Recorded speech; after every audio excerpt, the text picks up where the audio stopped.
Assalamualaikum warahmatullahi wabarakatuh. Kami dari kelompok 2, saya Nurul Ilmi Ramadhani. Saya Zidan Handani Putra. Saya Andini Dupiranti Asibuan. Kami akan mempresentasikan tentang teori produksi dan kegiatan perusahaan. Yang pertama, bentuk-bentuk organisasi perusahaan. 1. Pengertian perusahaan.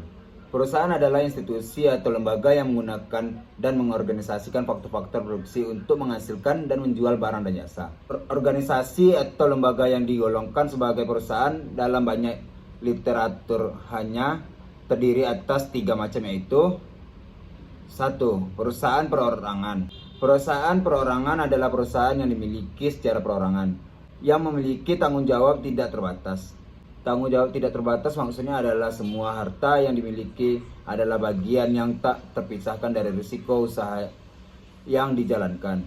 Kelebihan dari tipe perusahaan ini adalah mudah untuk dibentuk dan sederhana dalam pengambilan keputusan serta relatif sangat terjamin kerahasiaannya. Sedangkan kekurangannya adalah relatif sulit untuk mendapatkan modal.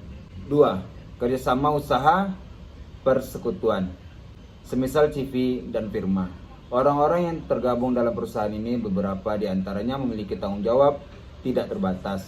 Bagi semua orang yang tergabung dalam perusahaan persekutuan ini sepakat untuk menanggung secara bersama-sama semua kewajiban yang terjadi. 3. Perseroan. Perseroan adalah perusahaan yang dimiliki oleh seorang atau lebih yang menjadi pemilik saham atau sero perusahaan tersebut. Keuntungan tipe perusahaan ini adalah tanggung jawab terbatas, skala usaha relatif besar sehingga biaya modal memungkinkan untuk ditekan serendah mungkin untuk dipercaya oleh pemilik pemodal baik dalam bentuk lembaga atau perorangan.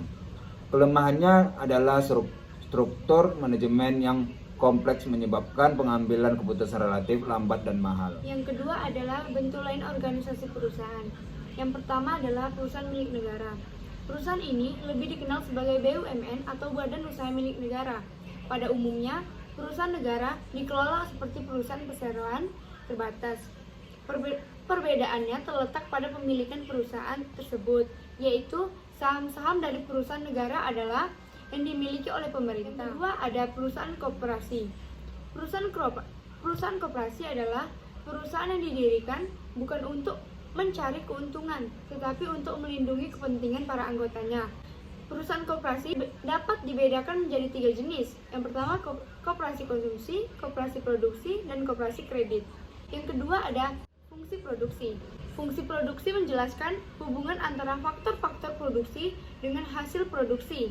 Faktor produksi yang dikenal dengan istilah input, sedangkan hasil produksi disebut sebagai output. Hubungan kedua variabel input dan output tersebut dapat dinyatakan bentuk persamaan sebagai berikut. Q adalah output, sedangkan K, L, R, dan T merupakan input. Input K adalah jumlah modal, L adalah jumlah tenaga kerja, N adalah sumber daya, dan T adalah teknologi. Besarnya jumlah output yang dihasilkan tergantung dari penggunaan input atau inputer tersebut. Jumlah input dapat ditingkatkan dengan cara meningkatkan penggunaan jumlah input K, L, dan N, atau meningkatkan teknologi.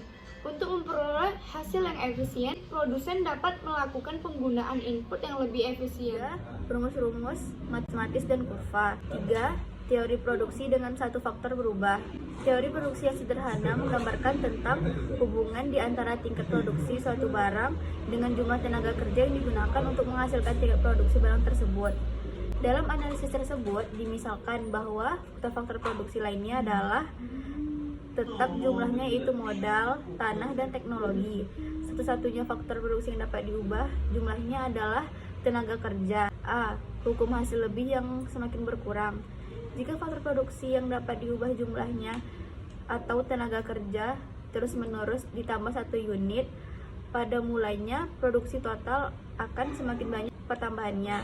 Tetapi sesudah mencapai suhu tingkat tertentu, produksi tambahan akan semakin berkurang dan akhirnya mencapai nilai negatif, dan ini menyebabkan tambahan produksi total semakin lambat dan akhirnya ia mencapai tingkat yang maksimum untuk kemudian menurun. B. Produksi total, produksi rata-rata, dan produksi marginal. Hubungan produksi total, produksi rata-rata, dan produksi marginal selain bisa ditunjukkan dari kurva di atas, juga bisa dengan menggunakan hubungan hitungan matematika, yaitu dengan persamaan sebagai berikut. MP sama dengan TP per L. Produksi total adalah jumlah produksi yang dihasilkan oleh sejumlah tenaga kerja tertentu. Produksi marginal adalah tambahan produksi yang akan berlaku pada seunit atau seorang tenaga kerja ditambah besaran produksi rata-rata, yaitu produksi yang secara rata-rata dihasilkan oleh setiap pekerja. Dia ada dua kurva, yaitu kurva produksi sama dan garis biaya sama. Kesimpulannya adalah organisasi perusahaan dapat dibedakan menjadi 3 bentuk secara umum, yaitu perusahaan perkongsian yaitu firma, dan perseroan terbatas atau disebut dengan PT, di mana masing-masing memiliki kelebihan dan kelemahan yang mendasar.